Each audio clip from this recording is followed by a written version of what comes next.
Senior سیاسی تجزیہ کار اور مسلم لیگ نون کے سینیٹر عرفان صدیقی نے کہا ہے کہ لیول پلینگ فیلڈ کے واویلے سے یوں لگتا ہے جیسے پیپلز پارٹی کے پاؤں تلے سندھ کی زمین بھی تھر تھرانے لگی ہے۔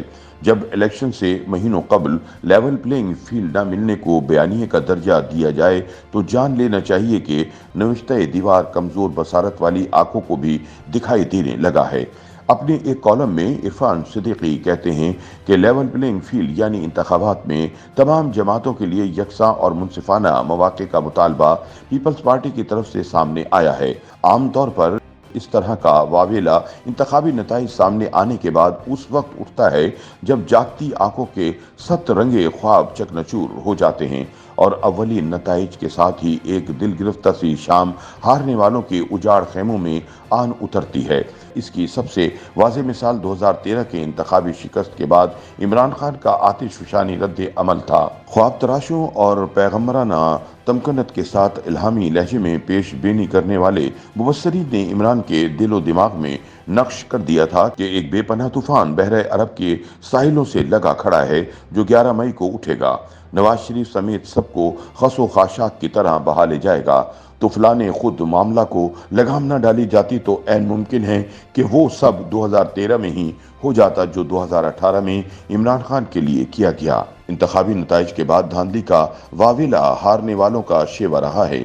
سیاسی جماعتیں اپنے حامیوں کی تالیف قلب کے لیے اس طرح کے جواز تراشتی رہتی ہیں، لیکن جب یوم انتخاب سے مہینوں قبل ہی لیول پلینگ فیلڈ نہ ملنے کو بیانیے کا درجہ دے دیا جائے تو جان لینا چاہیے کہ کسی متوقع افتاد کی آہٹ ابھی سے محسوس کی جانے لگی ہے اور جعلی حروف میں لکھا نوشتہ دیوار کمزور بصارت والی آنکھوں کو بھی دکھائی دینے لگا ہے۔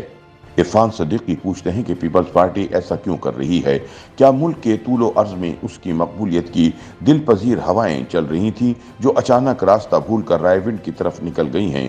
کیا رائے عامہ کے جائزے اسے پاکستان کے عوام کی پہلی ترجیح بتا رہے تھے؟ کوئی وجہ تو ہونی چاہیے کہ وزارت عظمیٰ کی پالکی بلاول ہاؤس میں اترتے دیکھنے لگی تھی کہ یکایک سارا کھیل بگڑ گیا۔ کابینہ میں بیٹھے 2-3 بے ضرر سے وزیر اور نگران وزیر اعظم کا پرنسپل سیکرٹری جو اب مستعفی ہو چکا ہے اتنے طاقتور نہیں ہو سکتے کہ پیپلز پارٹی جیسی عوامی جماعت کے سیلاب کا راستہ روک لیں۔ لیول پلینگ فیلڈ کی فریاد یتیم میں پی ٹی آئی کے کچھ بچے کچے اور روپوش خیر خواہ بھی شامل ہیں جو خود کو تحریک انصاف کہتے ہیں لیکن اچھی طرح جانتے ہیں کہ ان کے آشیانے کو خاکستر کر دینے والی بجلیاں بنی گالہ اور زمان پارک کی آغوش میں پلتی رہی ہیں۔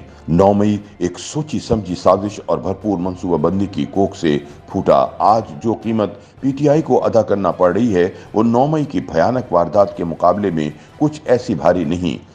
اس تلاطم کے ذریعے chief of army staff general Asim Munir کو معزول کرنے کی سازش اور پھر نئی انقلابی فوجی قیادت کے زور پر اپنا ایجنڈا مسلط کرنا، کیا اس سے بڑی کسی سازش یا بغاوت کا تصور کیا جا سکتا ہے؟